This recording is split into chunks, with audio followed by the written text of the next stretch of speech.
کہا میں تو اپنے رب کو بغیر دلیل کے ایک مانتا ہوں. شیطان سر پکڑ کر بیٹھ گیا کہ تجھے تیرے پیر نے بچا لیا, کہ مجھے میرے پیر نے بچا لیا.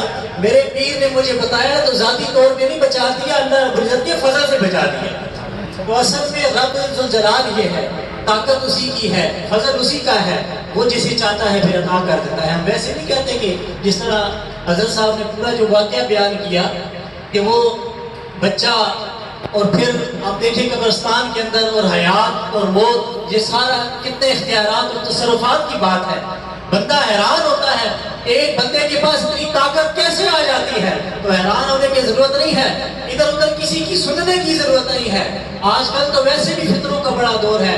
سوشل میڈیا پر روزانہ نیا فتنہ اور عبارتیں پڑھ کر, کتابیں پڑھ کر لوگوں کو گمراہ کیا جاتا ہے, اور کبھی قرآن پڑھ کر گمراہ کیا جاتا ہے. قرآن شریف میں ہے نا, یضل بہ کثیرا ویہدی بہ کثیرا, اس سے ہدایت بھی لوگ حاصل کریں گے لیکن اکثر گمراہ بھی ہو جائیں گے.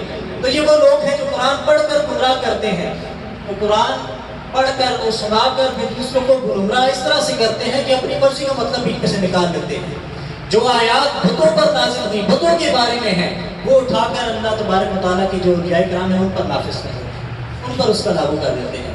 تو ہمیں پریشان ہونے کی ضرورت نہیں ہے, عقل کے گھوڑے دوڑانے کی ضرورت نہیں ہے کہ یہ کیسے ہو جاتا ہے, یہ کیسے ہو جاتا ہے. یہ جو عقل کے ماورا چیز ہوتی ہے, جو ظہور پذیر ہو جاتی ہے, اسی کو تو کرامت کہتے ہیں. کہ جس چیز کو ذہن تسلیم نہ کرے, جب کسی اللہ کے ولی سے صادر ہو جائے, اسی کو تو کرامت کہتے ہیں. جب اللہ کے نبی سے صادر ہو جائے اس کو معجزہ کہتے ہیں.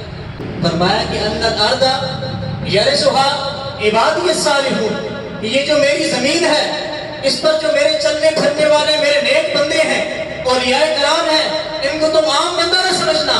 ان الارض, یہ جو زمین ہے, یرثھا, اس کے وارث ہم نے بنا دیا, عبادی الصالحون, جو میرے صالح بندے ہیں, میرے صالح بندے, میرے نیک بندے, ان کو تم عام بندہ نہ سمجھنا. ان کو میں نے ساری دنیا کا وارث بنا دیا ہے. ان پوری زمین پر اب ان کا تصرف چاہے گا. چاہے تو یہ شام کو سورج غروب ہو جائے تو یہ واپس بتا کر اثر پر لے آئے, فاقے ہوں اور بارش نہ برستی ہو. یہ چاہے تو جمعہ کی نماز میں دعا کرتے ہیں تو آسمان پر بادل بھی لے آئے اور بادل میں سے بارش بھی برساتے ہیں, اور پھر پورا ہفتہ بارش ہوتی رہے. پھر جب اگلا جمعے کا وقت آ جائے تو پھر لوگ کہیں کہ حضور آپ دعا کریں بارش رک جائے.